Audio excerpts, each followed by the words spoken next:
Bonjour à toutes et à tous, bienvenue pour cette nouvelle vidéo de rentrée de Info ou Intox. Aujourd'hui nous sommes le mardi 6 septembre, donc on est en pleine rentrée. La dernière fois dans ma vidéo, j'avais expliqué qu'il fallait suivre un peu les événements parce qu'il y avait des choses qui étaient en train de se précipiter un petit peu, qui étaient en train de se mettre en place, mais dont les médias ne font pas forcément l'écho. C'est d'autant plus vrai que cet été, on a quand même été en France extrêmement obnubilé par l'affaire du Burkini.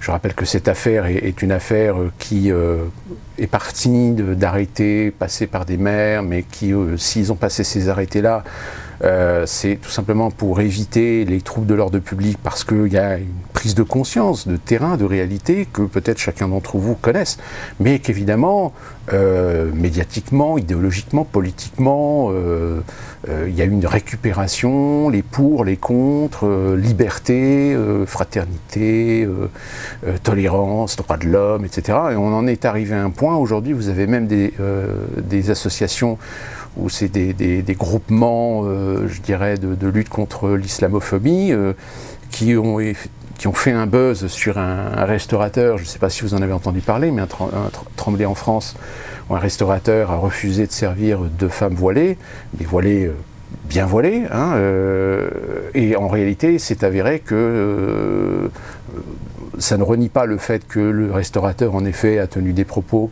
qui sont condamnables, puisque c'est un refus de vente avec un argument discriminatoire. Hein. Donc ça, normalement, juridiquement, ça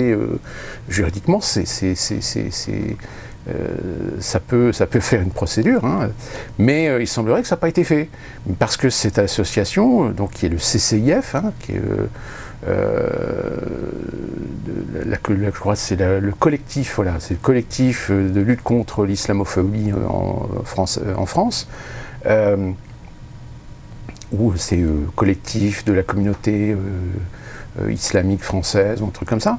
Bref, donc on s'est rendu compte que finalement, ce pauvre restaurateur, il s'est fait piéger. C'est-à-dire qu'en gros, on connaît tous dans nos entourages, pas forcément proches, mais on en connaît tous des gens qui ont des idées un peu arrêtées, etc.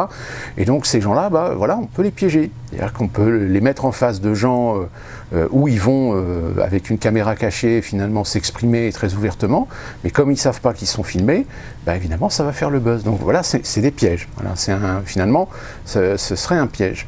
Donc, enfin voilà, donc l'affaire du Burkini a été la grande saga de l'été en France, où on a dit un peu tout et n'importe quoi, où chacun a défendu ses positions, ses points de vue, alors qu'en réalité on a tourné autour du pot pendant 107 ans pour refuser d'admettre que ce n'est pas le Burkini en lui-même qu'on interdit, c'est malheureusement ce qu'il y a derrière, c'est-à-dire l'usage d'un Burkini pour faire de la provocation sur l'espace public. Je vous donne un exemple, c'est forcément, si vous avez des femmes qui sont en burkini, il y a forcément des gens qui vont les regarder de travers, qui vont faire peut-être des réflexions, etc. Alors on ne peut pas lutter contre ça. Dans ce cas-là, on filtre les plages, on fait un profil psychologique, on demande des certificats aux gens pour certifier qu'ils vont s'engager à ne pas avoir de propos ni de regards racistes, etc. Enfin là, on n'est plus dans une société, on n'est plus dans la République, on est dans une dictature, quoi. Donc on ne peut pas réglementer tout ça, on ne peut pas contrôler tout ça. Donc forcément, c'est aussi un outil où il y a des gens qui vont s'en servir pour faire de la provocation, pour faire du trouble de l'ordre public. D'autant plus qu'il faut savoir que les médias ne vous ont pas parlé de certains gros problèmes qui se sont passés dans certaines piscines publiques, certains problèmes qui se sont passés dans certains centres de loisirs. Je me souviens plus des noms, il y a Cergy par exemple. À Cergy, il y a eu des gros pépins, etc. Donc on sent bien que finalement, dans la société française, le ton monte. Voilà, le ton monte. Que l'on dise ce que l'on veut, de toute façon, il y a un intérêt à nous monter les uns contre les autres, surtout plus particulièrement au niveau communautaire. Donc sur ce point de vue, je pense que ça va continuer à évoluer, pas forcément dans le bon sens. Donc voilà pour cette affaire de Burkini. Je pense qu'à mon avis, on en reparlera sur d'autres problèmes qui sera certainement lié à une pratique islamique radicale. J'ai eu une fois un commentaire de quelqu'un qui a voulu légitimer en disant oui, c'est la liberté des femmes, etc., de pratiquer leur religion comme elles le sentent, etc. Sauf que le problème, c'est que j'ai expliqué à ces personnes, je leur ai dit oui, mais le problème, c'est que le voile, déjà, est une interprétation dans le Coran, je crois que c'est les sourates 33, qui est en fait une interprétation, une traduction par un hadith qui a été rajouté aux alentours de 1050 ou 1057, je crois, donc au XIIe siècle. Donc c'est relativement contemporain, c'est pas dans les textes même d'origine. Les textes d'origine, vous savez, c'est un peu comme la Constitution américaine, quand vous avez des Américains qui, pour légitimer le port d'armes, disent c'est inscrit dans la Constitution. Non, c'est pas inscrit dans la Constitution. Ce qui est inscrit dans la Constitution américaine, c'est le droit du citoyen américain de pouvoir protéger ses intérêts et sa famille par quelque moyen que ce soit. En l'occurrence, pour protéger sa famille, un des moyens, c'est évidemment les armes à feu. Donc voilà, vous voyez, on amène l'assimilation par rapport à un droit constitutionnel, le droit de croire qu'on peut posséder une arme, parce que la Constitution le dit. Mais non, la Constitution ne dit pas que vous avez le droit de posséder une arme. La Constitution dit que vous avez le droit de protéger vos intérêts, et voire même utiliser ces outils de protection contre le gouvernement. Si jamais le gouvernement ne respecte plus ou enfreint les fondamentaux même de la Constitution américaine, le peuple américain, qui a les outils pour se défendre, a le droit de retourner ces outils contre son propre gouvernement, qu'il considère comme n'étant plus à même de pouvoir... Donc vous voyez, au niveau de l'islam, c'est pareil. L'islam étant une religion, le Coran étant le texte saint, les paroles de Dieu données à Mohammed. Donc il faut savoir une chose, c'est que comme la Bible, comme la Torah, comme d'autres textes liés aux religions monothéistes, forcément vous allez toujours trouver des textes que vous pourrez interpréter comme bon vous semble.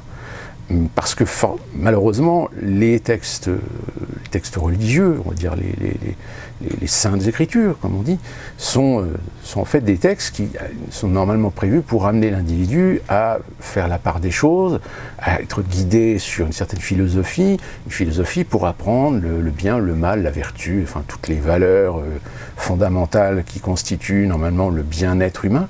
Sauf que malheureusement, dans l'évolution, chacun a voulu tirer profit par rapport à son intérêt de perception, de relecture ou de lecture des textes saints. Donc après, ça a fait des divisions. Je vous invite d'ailleurs à avoir un jour la curiosité, regardez sur Internet les différentes branches qui sont nées des origines même des religions. Vous allez vous rendre compte que c'est, excusez-moi l'expression, c'est un gros bordel. Donc pour en revenir à l'islam, chez les musulmans, ne serait-ce que déjà, vous avez les branches les plus connues qui sont les sunnites et les chiites, mais même au sein des sunnites et les chiites, vous avez d'autres branches. La preuve en est, c'est qu'avec Bachar al-Assad, est un chiite, mais c'est un chiite alaouite. C'est-à-dire que les alaouites sont considérés comme étant une branche dissidente du chiisme. Donc c'est pas un chiisme pur, c'est un chiisme déjà un peu plus modéré, un peu plus laïque. Mais évidemment, ça reste une source chiite, donc forcément pour les sunnites, il faut dégager ça. Enfin bref, je ne vais pas faire un tour court de théologie, c'est pas le lieu, etc. Donc intéressez-vous à ça, ne vous contentez pas de penser par rapport à ce qu'on vous dit dans les médias, par rapport à ce que parfois certaines personnes vous disent, parce que moi aussi, ici aux États-Unis, j'entends des gens avoir des opinions parfois très arrêtées, basées sur les principes de liberté de la femme, de liberté de pratiquer sa religion, etc. Oui, c'est vrai qu'aux États-Unis, la liberté de pratiquer sa religion est un maître mot, sauf quand on voit le résultat que ça donne, c'est peut-être pas forcément un très bon exemple. Enfin, c'est une opinion personnelle. Enfin voilà, donc on n'a pas fini d'en entendre parler, et on n'a pas fini de voir à la fois des gouvernements et des politicards et des élites se servir de ça pour nous diviser. Autre information très importante, il faut savoir que la tension entre les États-Unis, ses alliés, donc en l'occurrence vous, si vous êtes français ou européen, et la Russie, la Chine et l'Iran sur le conflit Moyen-Orient, ça se gâte. Ça se gâte. Vous savez que là va se terminer bientôt le G20 qui a lieu en Chine. On a été à la limite de l'incident diplomatique. Alors il faut savoir que Aux États-Unis, ils n'en ont pas trop parlé. On a fait allusion, surtout sur Internet, mais dans les médias de masse, on n'a quasiment pas parlé, sur le fait que la réception, enfin l'accueil d'Obama à Hangzhou, donc, puisque le G20 a lieu en Chine, a été vraiment, comment dire, ordinaire. C'est-à-dire que normalement, le président américain, c'est le président américain. Donc il arrive, fanfare et trompette, pardon, tapis rouge, etc. Sauf que là, les Chinois, ils ont tiré le tapis rouge à Poutine, mais alors concernant Obama, ils ont fait un accueil, etc., mais le président chinois n'était pas là. Ce sont essentiellement des ministres qui étaient présents et des hauts dignitaires du parti communiste chinois qui ont accueilli Obama, sauf que ça a posé un gros problème, c'est que la plupart des médias américains qui ont des fois des accréditations pour suivre Obama et donc filmer Obama, et donc filmer l'arrivée du gendarme du monde, eh bien, ont été retoqués par les autorités chinoises. C'est bien que les images qu'on a pu obtenir aujourd'hui sont des images qui sont essentiellement celles venues par des accréditations russes, par des chaînes russes.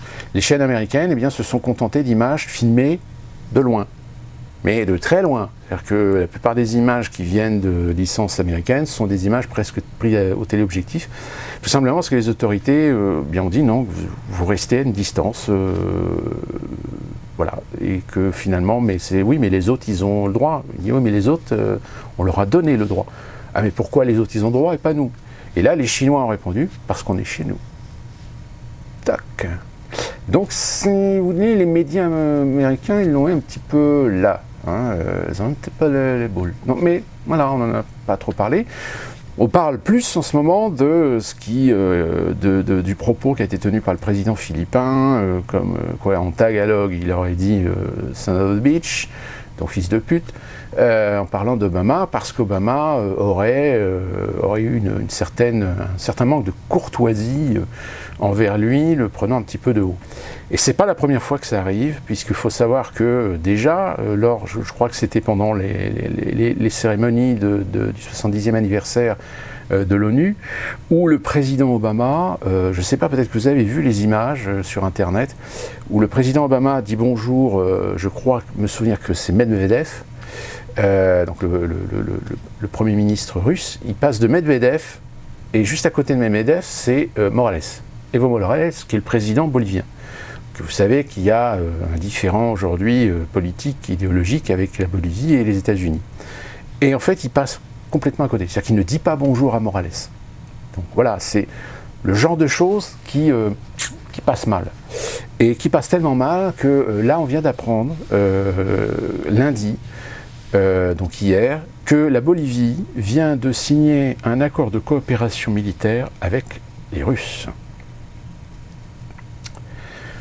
Ce qui vient s'ajouter au 31 août dernier, un accord de coopération militaire qui avait aussi été signé avec l'Uruguay.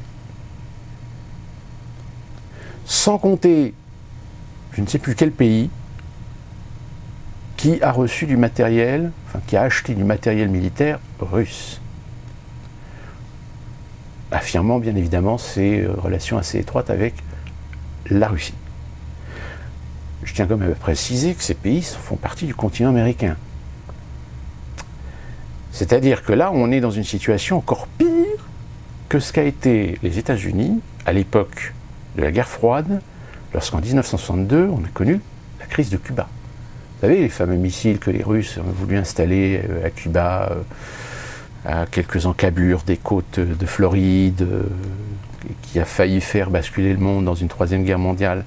Ben là, on est quand même dans une situation un petit peu identique, parce que là, ça veut dire que ce sont des pays d'Amérique centrale et d'Amérique du Sud, enfin des pays hispaniques, qui entrouvent une porte aux Russes. Donc ça veut dire à quelques encablures de la frontière américaine. Donc tout ça pour vous dire qu'en plus de ça, il faut savoir que les négociations concernant la Syrie se sont encore très mal passées, Pourtant, il y a quelques semaines, on avait pu lire que les Américains étaient sur le point d'assouplir un peu leur position pour éventuellement trouver un compromis sur le statut d'Assad, l'organisation d'élections populaires avec contrôle des scrutins, etc., pour éviter les fraudes, etc. Donc voilà, on essayait de trouver un petit peu une voie de compromis, etc. Sauf que le problème, c'est que les Américains se sont fait tirer un petit peu la sonnette d'alarme par les Saoudiens et les Israéliens, parce que les Saoudiens et les Israéliens ne veulent même pas entendre parler de laisser Assad au pouvoir. Donc du coup, les Américains ont fait machine arrière, ils ont maintenu leur position de ne pas laisser Assad en place dans les négociations. Du coup, les Russes ont dit, nous, on ne change pas de position non plus, nous, il est hors de question qu'on touche à Assad. Eh bien, il faut savoir une chose, c'est que les presses occidentales ont traduit donc cet échec d'avancée des négociations en disant, les Russes ont reculé. Les Russes ont reculé. En gros, c'est de la faute des Russes. Voilà. Donc voilà, on est reparti à la case départ. C'est-à-dire que ça va continuer à se taper sur la gueule.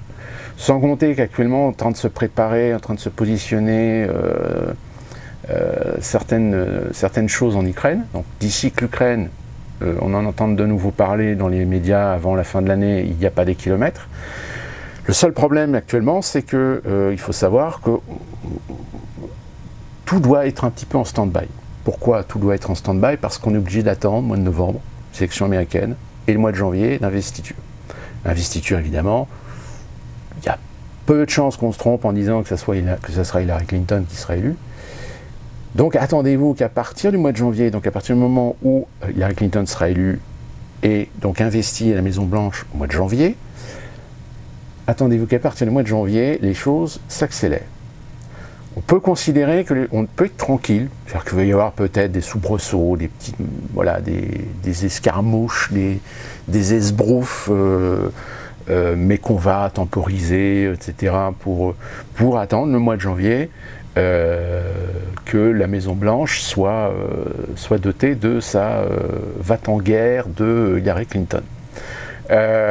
Sauf que, dans les stratégies, donc je l'explique, dans la stratégie qui est d'essayer de temporiser, de maintenir la situation au mieux jusqu'au mois de janvier, certains commencent à avoir des doutes. C'est-à-dire qu'ils commencent à avoir des doutes que ça ne va pas tenir jusque-là. C'est-à-dire qu'aussi bien le système économique risque de nous péter à la figure, ou que quelque chose se passe en Ukraine ou en Europe avec la montée les montées des nationalismes.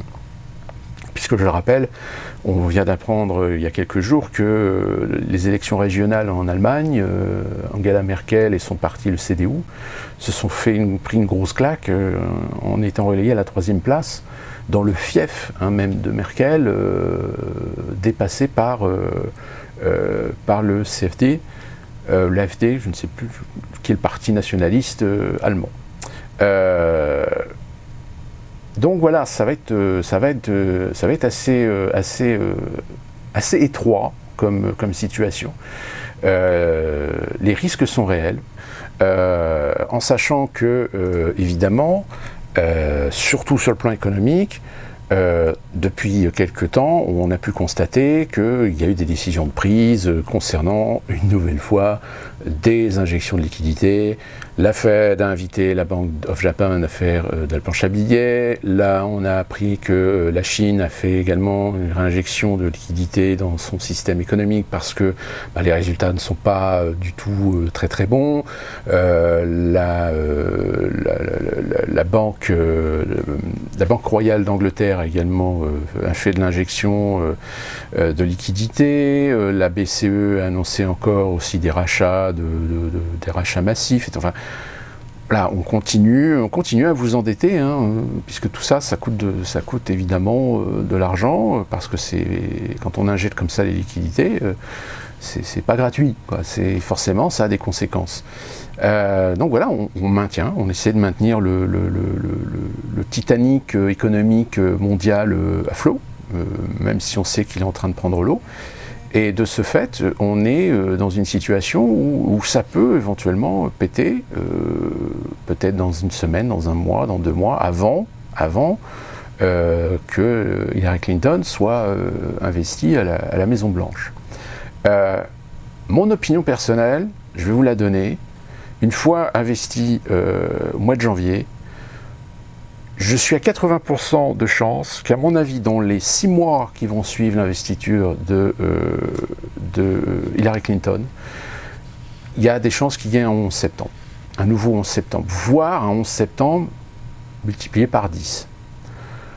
Le pire serait éventuellement une destruction de masse, quelque part, dans une ville américaine. Alors je ne pense pas que New York ce soit, on dit toujours que la foudre ne frappe jamais au même endroit. Je pense que là, à mon avis, c'est soit Washington ou Los Angeles. Je pense plus Washington, parce que Washington est beaucoup plus symbolique pour les Américains et ça aurait beaucoup d'avantages. Ça aurait l'avantage de rameuter les Américains, qui sont quand même beaucoup, qui ne fonctionnent plus dans cette idée, de cette manipulation, dans cette propagande du patriotisme, etc. Et puis en plus de ça, imaginez demain, on va imaginer une bombe nucléaire par exemple, une petite bombe nucléaire qui explose à Washington, qui fait des milliers de morts. Qu'est-ce que vous croyez qu'il va se passer? Il va se passer que l'administration américaine va forcément... Première chose qu'elle va faire, c'est forcément demander à la Russie, à la Chine, c'est quoi votre position? Vous êtes avec nous ou contre nous? Vous voyez? C'est ce qui s'est passé en 2001. Hein. 2001, Poutine, il était déjà en pouvoir. Hein, donc Poutine, on lui a dit, tu fais quoi? T'es avec nous ou contre nous? Sur une guerre ou une croisade contre le terrorisme, etc. À l'époque, Poutine venait, ça faisait quoi, 1 an ou 2 ans qu'il était arrivé au pouvoir, la Russie était lapidée, etc. Donc il n'avait pas d'intérêt à s'opposer à quoi que ce soit auprès des Américains. Sauf que là, la situation est complètement différente. C'est que l'hégémonie américaine en a pris un sérieux coup. Hein, aujourd'hui, on le voit bien. Il y a aujourd'hui une lutte de pouvoir économique, de pouvoir géopolitique, qui est que les Américains ont besoin de quelque chose, ont besoin d'un argument de poids pour reprendre la main. Parce que là, ils sont en train de perdre la main. Hein, même en Europe. De toute façon, ils sont en train de perdre la main en Europe.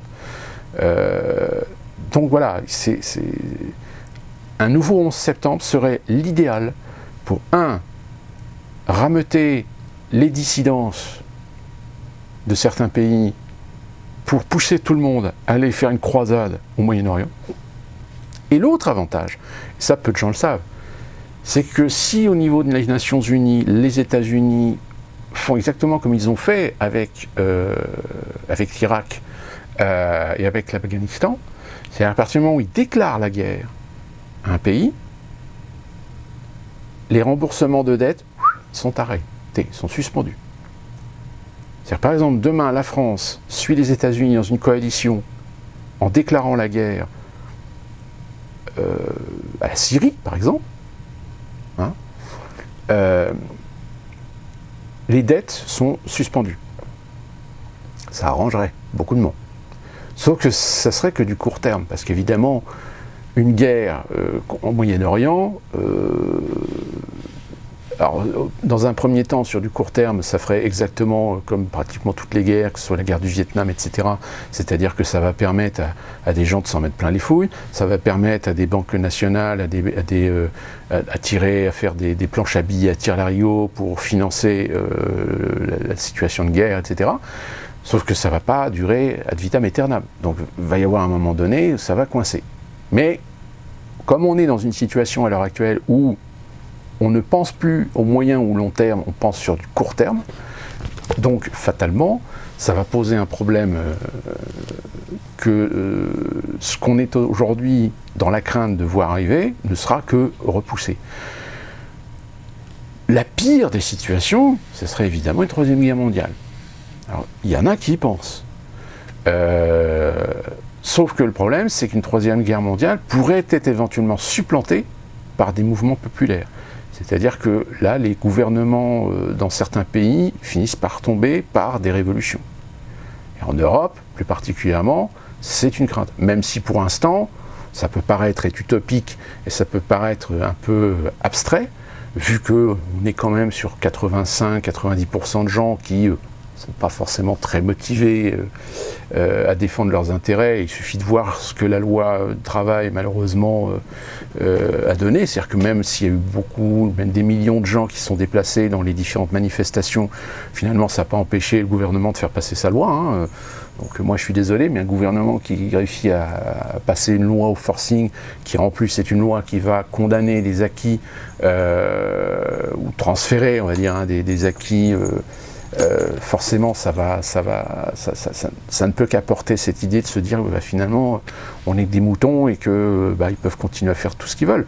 Là actuellement, quels sont les nombres de Français qui savent qu'il y a actuellement en débat la loi Marisol Touraine sur le système de santé? Très peu. Hein, on n'en parle quasiment pas. Hein, je vous dis, on a parlé du Burkini, mais on n'a pas parlé du projet de loi Marisol Touraine. Donc voilà, il y a un moment donné où je pense que tous les gens, que ce soit les Français ou même dans d'autres pays, les Allemands, par exemple, les Allemands commencent un petit peu à réagir. Il va y avoir un moment où il va falloir faire un choix. C'est se dire que la petite vie tranquille, en prenant conscience, oui, qu'il y a des problèmes, etc., mais que, bon, c'est loin, tant que ma vie n'est pas perturbée, etc., forcément votre vie va être perturbée à un moment donné, à un autre. Hein, vous allez forcément être éclaboussé, tôt ou tard. Donc dites-vous bien que que ça va arriver, mais évidemment, il y en a certains qui vont dire oui, mais ça fait des années qu'on le dit, que ça va péter, que ça va tomber, que ça va s'effondrer, puis en fait il ne se passe rien. Mais j'ai envie de leur dire, mais c'est ça le pire, c'est que vu qu'il ne s'est rien passé, quand ça va s'effondrer, ça va être 10 fois pire. C'est-à-dire qu'il y a peut-être 10 ans, si ça s'était effondré il y a 10 ans, tiens, en 2008, si on avait fait ce qui aurait dû être fait, hein, c'est-à-dire lâcher les banques, laisser tomber les banques, laisser tomber tous ceux qui ont arnaqué le système, tous ceux qui ont profité du système. Alors évidemment, il y aurait eu beaucoup de conséquences sur le plan économique, mais au moins on serait reparti sur de bonnes bases. Seulement non, on ne peut pas, c'est impossible. Donc voilà.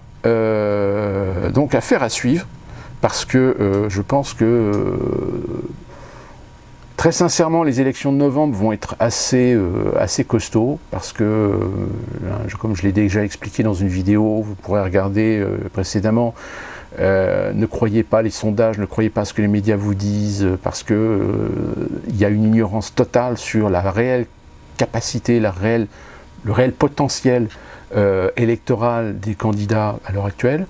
Comme je l'ai expliqué dans un post, aux États-Unis, ils en sont réduits à un point où ils sont en train de naturaliser un grand nombre incroyable de résidents étrangers, plus particulièrement hispaniques, parce que c'est un électorat très majoritairement acquis aux démocrates.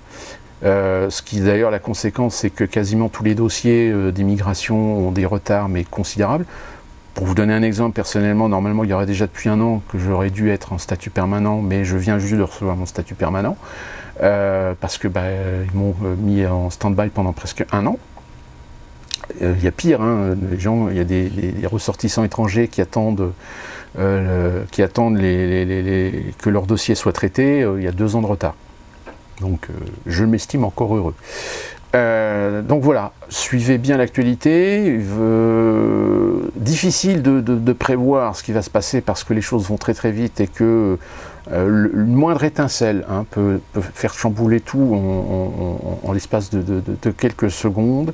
Ils essaient de maîtriser un peu les choses, ils essaient de temporiser les choses pour, je vous le dis, tenir au moins jusqu'au mois de janvier.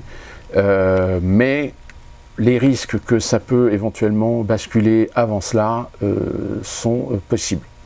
Suivez Info ou Intox, merci d'être aussi toujours nombreux, on atteint presque 100 à 130 visites moyennes par jour, ce qui est déjà pas mal.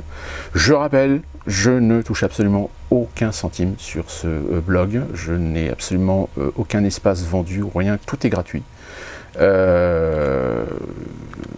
Pas d'abonnement, pas de don, je ne demande pas d'argent, vous voyez, c'est voilà, c'est bonheur, c'est donné. À très bientôt, rendez-vous peut-être au mois d'octobre, parce que je serai absent pendant 3 semaines, je serai en pèlerinage en France. Et d'ici là, soyez vigilants, suivez l'actualité et soyez prudents. Ciao!